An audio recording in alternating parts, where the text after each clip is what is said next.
Hello there YouTube. I thought that I would make a video about non-fiction for a change. One of the things that, that this channel and most of BookTube has in common is that we talk about fiction almost exclusively. And I wanted to address this by talking a little bit about some non-fiction.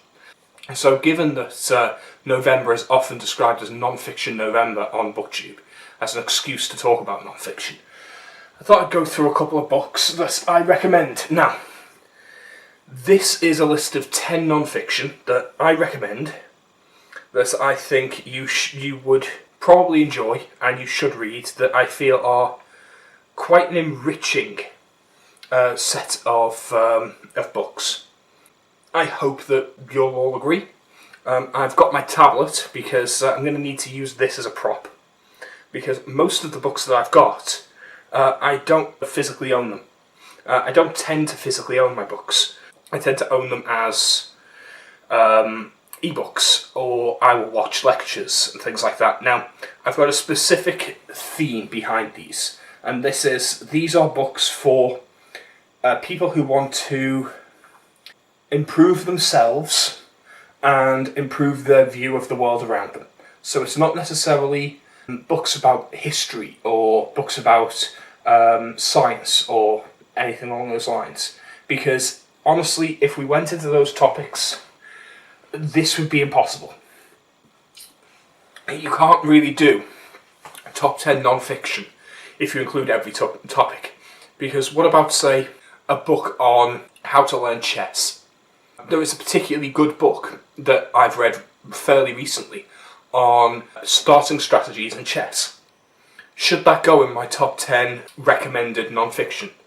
I don't think so, because unless you're interested in chess, it's unlikely to mean anything to you. So what I've done is I've picked out 10 books that are particularly important to me and that I feel have an appeal to most people, that will have some reason for you to go to, even if you're not the type to read non-fiction. There's something you'll get out of this, I think. So, the first book I want to talk about is Guns, Germs and Steel by Jared Diamond. This book is one that I think will appeal to everyone, because unlike what I said about history and science, things like that, Guns, Germs and Steel is such an all-encompassing book that I think that it has an appeal that everyone can reach for. I mean, unless you're an expert in all fields, you're likely to learn something with that. And I think it's a nice example of a non-fiction book that can go over a vast swathe of history and touch on scientific topics without being anything more than just a general history of human development and how warfare, how disease, how colonialism has affected the world. I think that it's a very effective book at getting you interested in other topics. I wouldn't say that it alone is enough to really read up on any topic, but what you'll find if you read Guns, Germs and Steel is that you'll learn enough information that you'll suddenly find that you're significantly more interested in specifics, and you'll start seeking out other books about those specifics. So I think Guns, Germs and Steel is a really good choice for people if they want a book that's going to broaden their horizons and open them up to so many new genres, so many new subjects. It's hard to really call them genres. Like, is science and history a genre, or is it a category? Because non-fiction doesn't really have genres in the way we think of them. But that's why I think Guns, Germs and Steel is a really good entry point. It is very accessible, and it touches on so many different small parts of what makes society what it is, that you can quite easily find yourself going down a rabbit hole with that book. And that's why I recommend it. The second book I'm going to recommend, and this is one that I suspect a lot of people on BookTube will have read. A significant number of people on BookTube will groan at the very sight of it, because they have a predisposition as to what it's about and against the author, and they generally have decided that they're not going to give it a chance. There's also a significant number of people on YouTube who are not part of BookTube, who don't read books, probably haven't even read this one. They may have read the Cliff Notes for it. They may have watched a lecture on YouTube by this person, but they probably haven't read the book. And that person is Dr. Jordan Peterson's 12 Rules for Life. That's the book that I'm putting as my second recommendation. My number, these aren't really ranked, so my number 2 recommendation is 12 Rules for Life. This is effectively a self-help book. That's what it is. And the problem is that self-help books are a dime a dozen, and they're usually complete crap. Generally speaking, you get the same dude bro nonsense in all of them. And I will be fair to Peterson in this. He has a fair bit of dude bro crap in this. There is some obvious advice. There is a bit of navel gazing. There's at least one chapter where he goes heavy into Christian themes and starts justifying everything with Bible quotes, which massively put me off. However, this book is genuinely good, and for someone like me who has been struggling with my disabilities, who's been struggling to do basic things, just to be able to get out of bed, to do basic household tasks, to live my life day to day, for someone who is genuinely in a position where in my 30s I have no real direction, and that's something that I do have to address and do have to acknowledge. This book is actually a real nice thing to fall back on. There is advice in this book that's practical, and there is moments in this book that are nothing more than just a level of understanding for young men in their 20s who don't really have a direction, and for people like me who have had their direction taken away from them. This book can provide a lot of solace, and it can provide them with a sense of momentum. It can give them that push they need to go, I'm going to move forward. I'm going to react to what's happening around me, and I'm going to make things better. And I think this book did a really good job of it. Now I do have the second book that he brought out, which I have here. Jordan Peterson, Beyond Order. I've not read it yet. I started it and I put it down again. I didn't find that it jumped out at me immediately, and I read the first chapter and I didn't feel like going on, so I just put it down and haven't gone back to it yet. So I can't judge that yet. The thing with those kinds of books is if you're not in the right mindset for them, they don't mean anything to you. So it is very possible the second book is even better. But the first book has enough elements in it that I felt that it genuinely made me feel better and motivated at a time in my life when I needed that. And I think especially young men that are feeling trapped, are feeling held down, especially now when we've got a generation of people who are earning less money, unlikely to be on the property ladder, are dating less, especially now. Like, dating less is a big problem in our generation. For my generation and the younger generation, a lot of people are dating less. A lot of people are very angry and very frustrated about this. And this book does address that. It addresses that you need to build yourself up first. You need to look inwards rather than looking outwards. I mean, yes, you can look outwards at stupid things like the rise of like modern third wave and fourth wave feminism, which has not helped the dating scene at all by lying to young girls and basically telling them that men are the enemy. That does not help anything. Polluting the minds of half the people on the planet has not helped.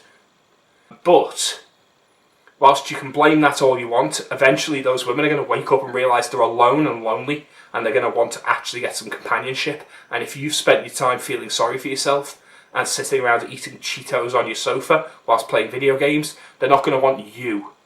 And that's something that this book will drill into you. It's simple things you already know, but it's well worded, and I think that gets it across. I think it means a lot to a lot of people because of that.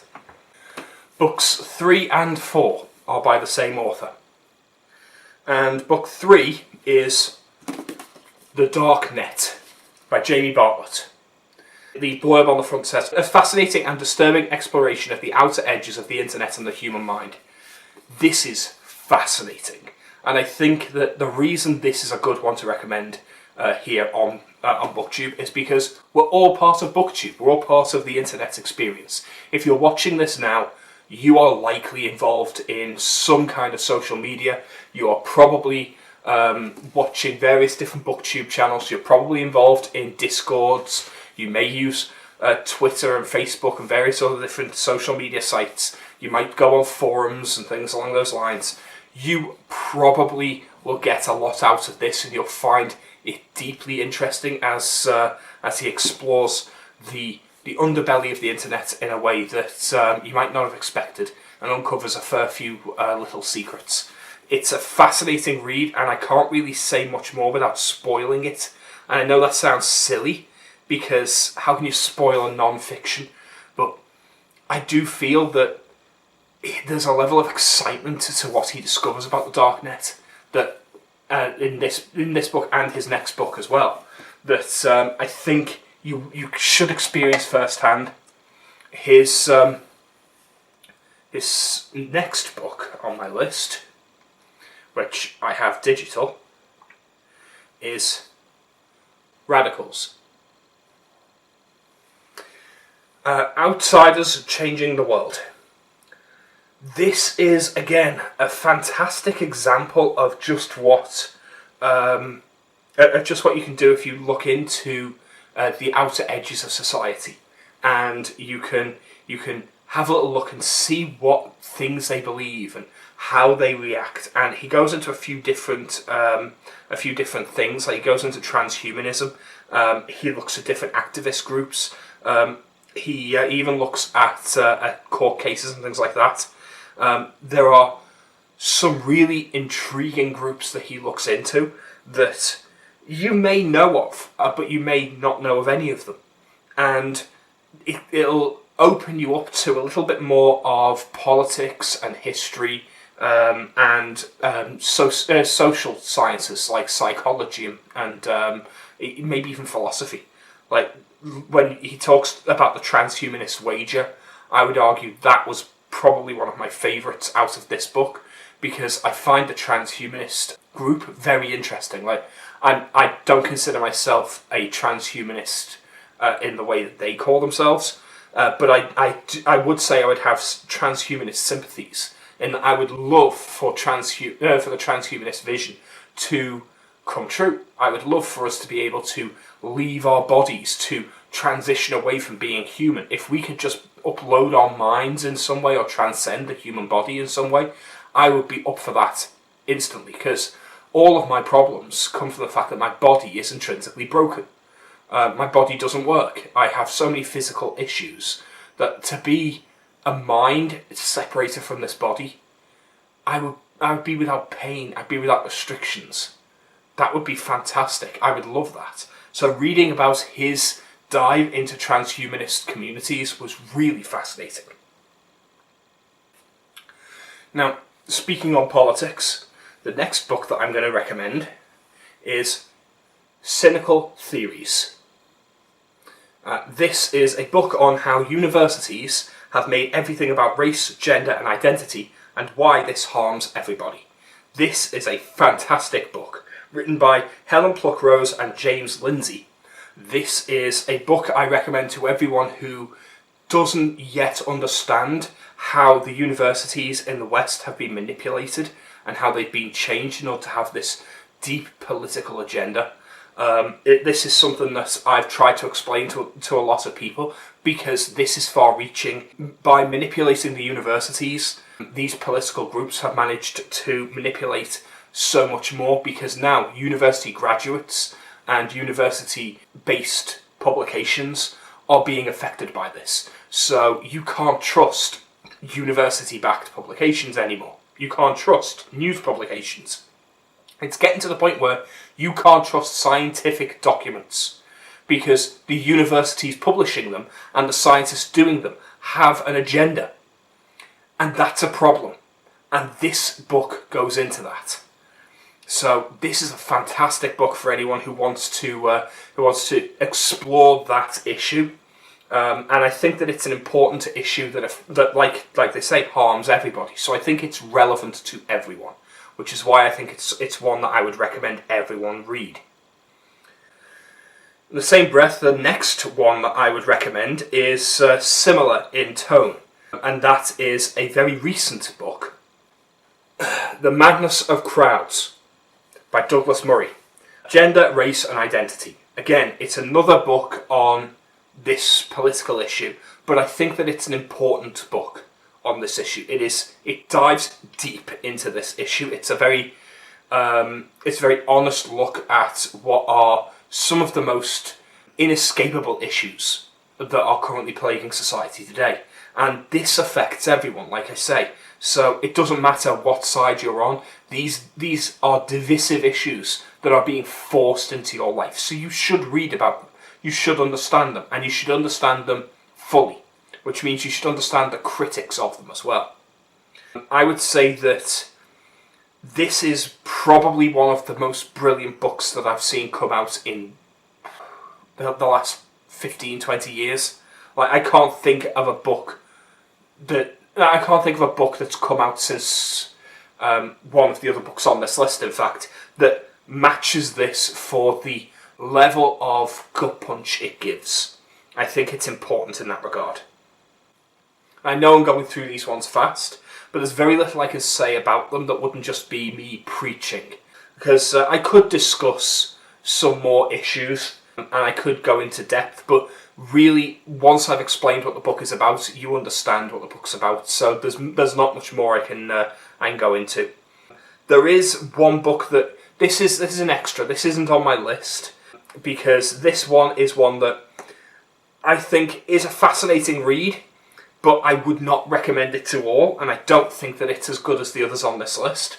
But I do think that it was an interesting read, and I'm very glad I read it, and that was Dangerous by Milo Yiannopoulos. This book is one hell of a read.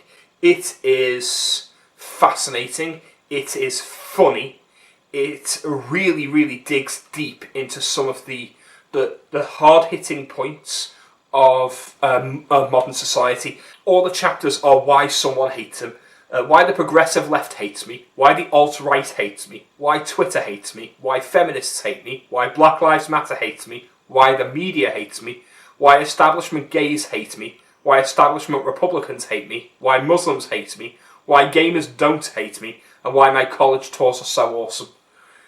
It is very tongue-in-cheek, and I would recommend it to anyone who has already read the previous two and just wants to dive into a comedic teardown of some of these ideas, because this is very much written from the perspective of someone who is going to assume his readers are already on the same page, that his readers already know what's going on when it comes to these political movements. So he doesn't bother to justify half of what he says, because he knows that the people who are reading his book don't need it justified to them.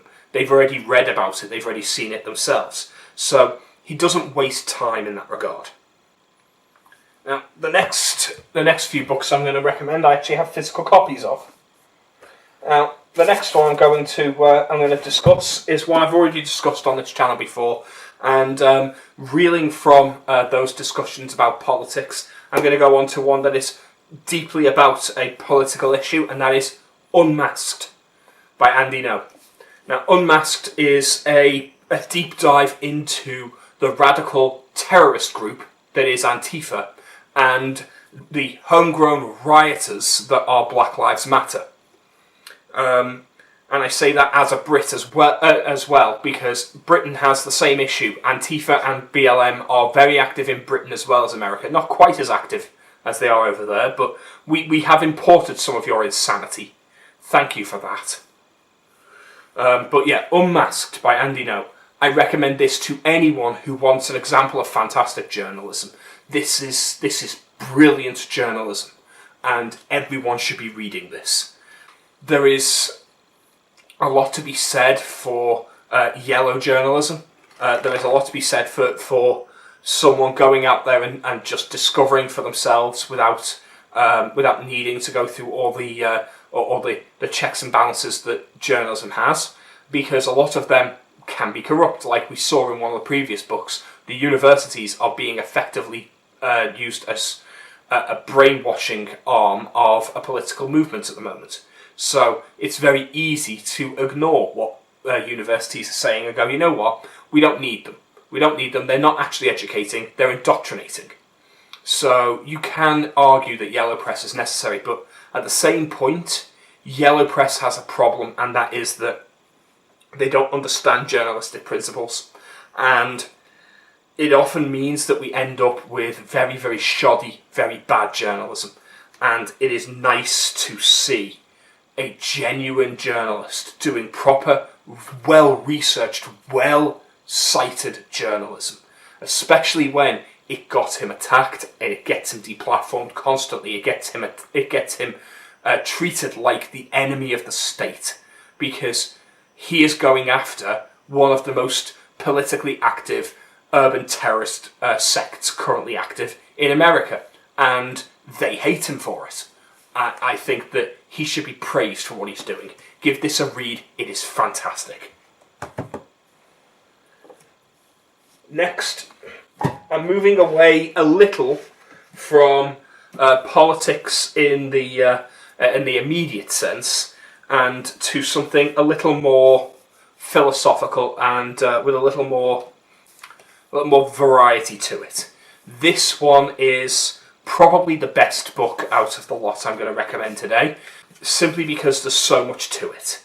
This is well read, well leafed through copy, this one, and I have enjoyed it immensely.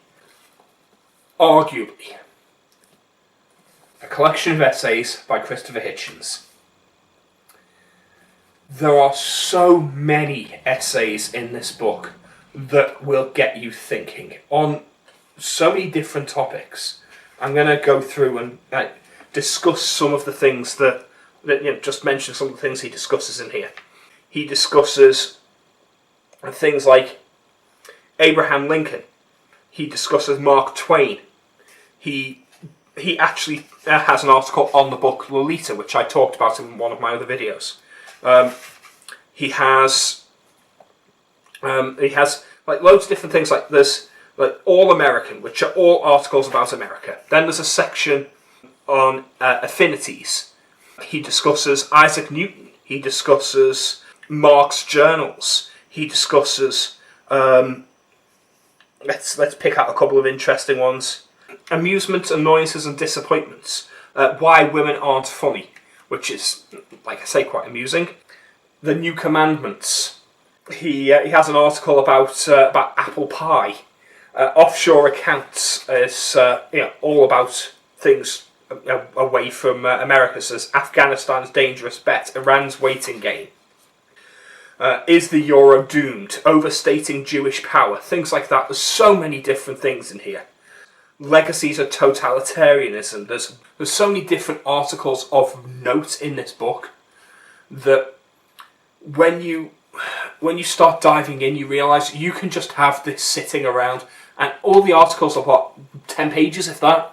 You can just have this sitting around, and you can have a 10-page dive into another topic, another issue, and it will enlighten you, it will amuse you, it will have you thinking in ways that you maybe never have before. So, a fantastic book. A fantastic book. Arguably, essays by Christopher Hitchens, and yes, it is one hell of a beefy boy. And I should probably buy it digitally, because I haven't got a digital copy of it yet. And it would be a hell of a lot easier to carry my tablet around than have to carry that big brick. Now, the last physical book I've got to show you is another one I have leafed through many, many times.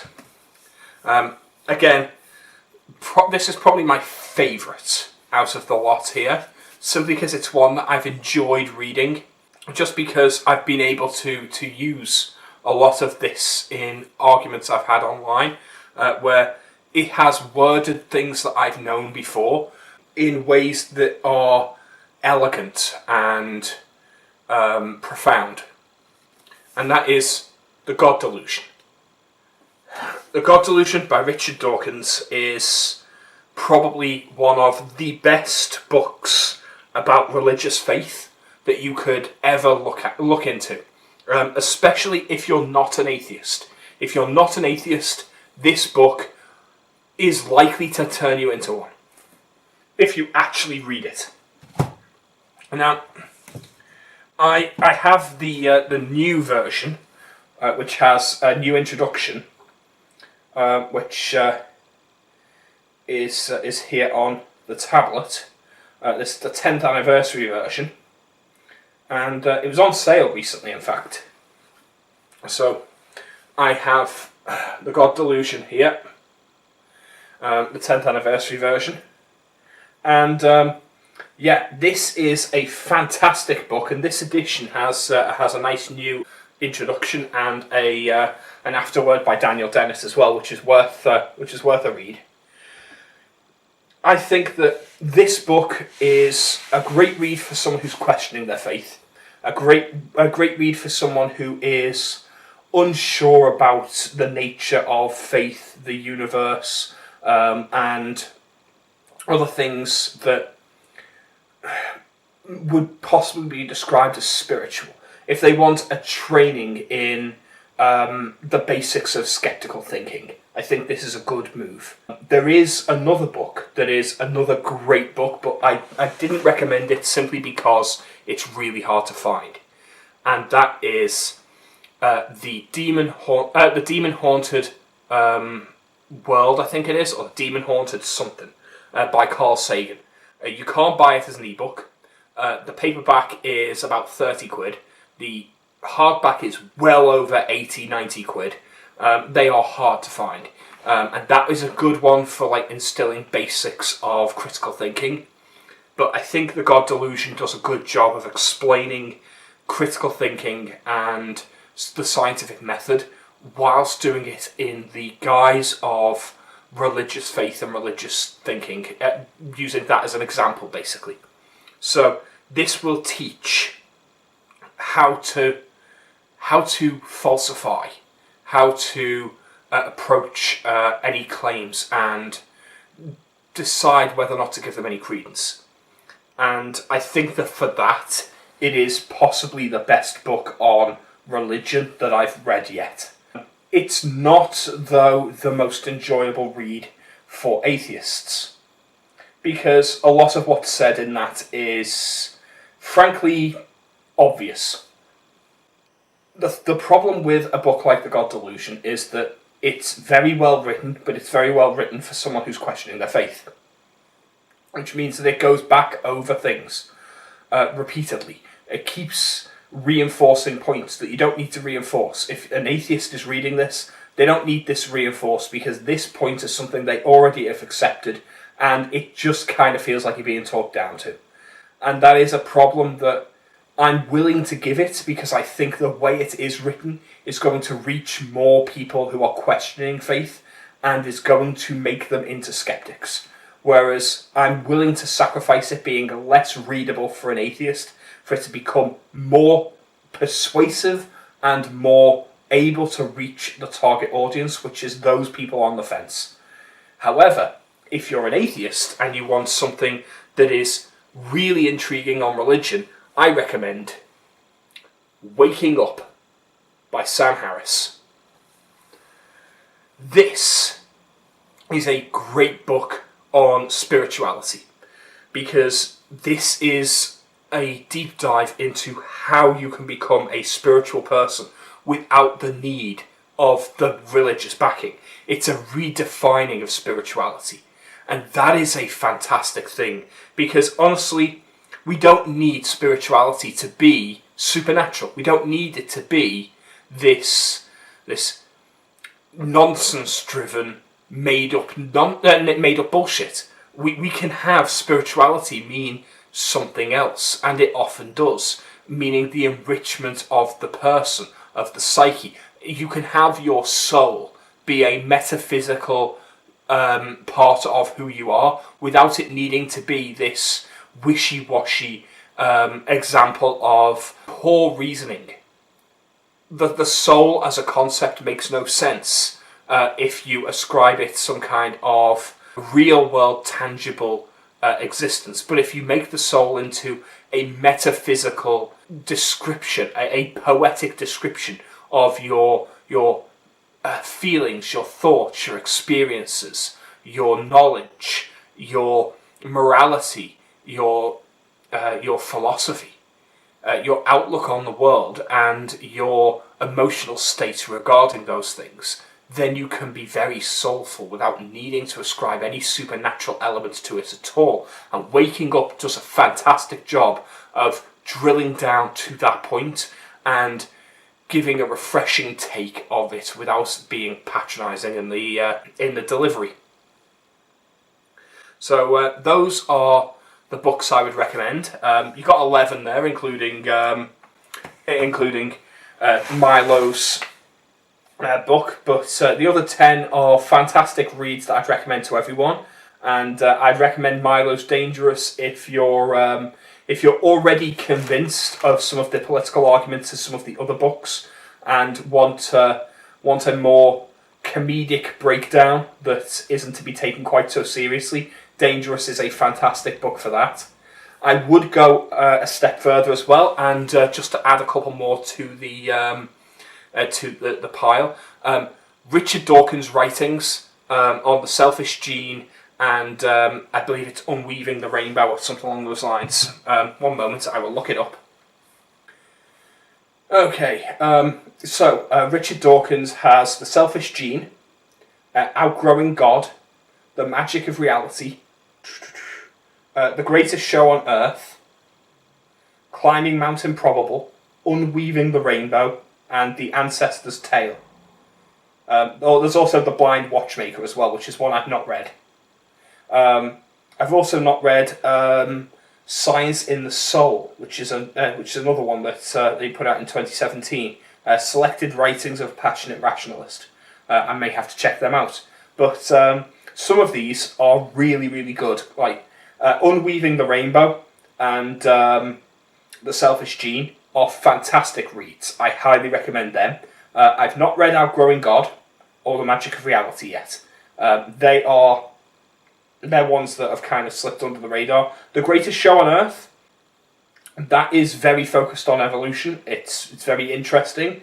But I do think The Selfish Gene and Unweaving the Rainbow are more interesting. Climbing Mount Improbable is a book on skepticism. And again, I do think that Carl Sagan did a better job of it. But Climbing Mount Improbable is still a good read.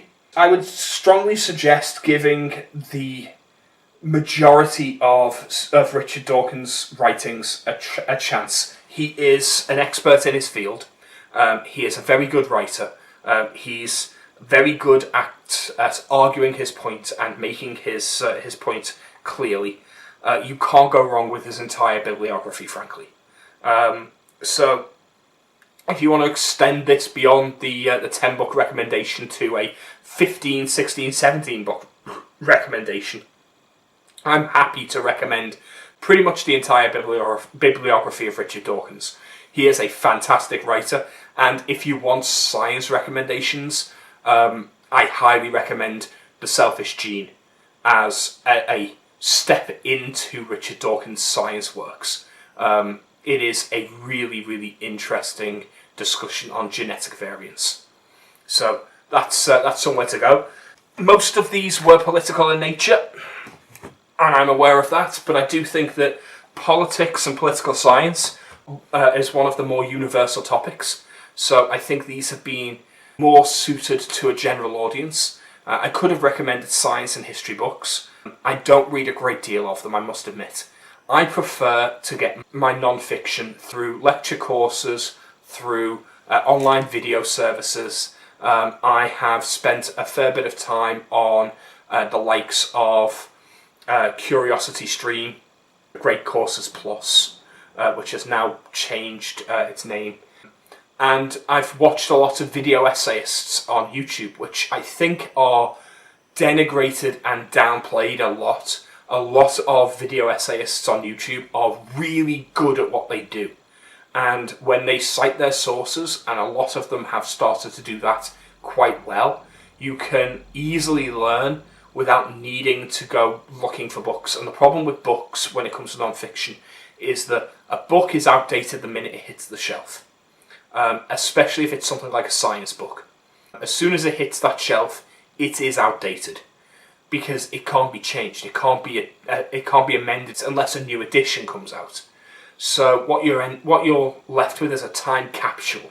Whereas if you have, say, a video on YouTube, they can upload a part 2 and just address any points that need addressing. It's very easy to change things when they're online. If you've got an online lecture series or an online podcast that's describing things, it's very easy to just change a podcast, to just go in, clip out a bit of audio, put in a little bit more, put in an addendum and explain that these things have been changed now. And that's something I like about the internet. I think the internet age is changing the way we learn. And that's a great thing. So, yeah. Those are my recommendations for some non-fiction. I hope that was interesting, and I hope you check some of them out, because these books mean a lot to me.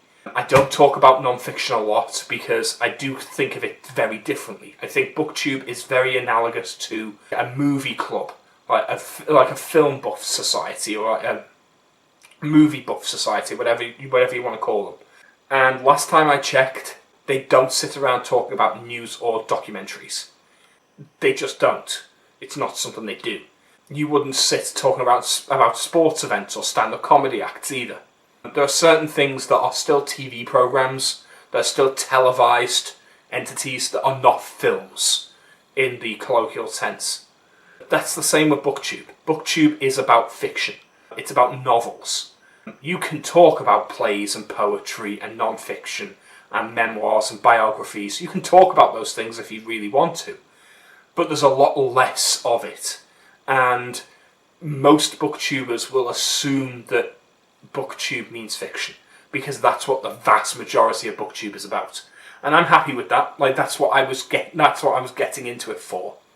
But I want to have this bit of a diversion into non-fiction and recommend a few books that I think would be a good read for the vast majority of you. So hopefully I've recommended a book you haven't tried.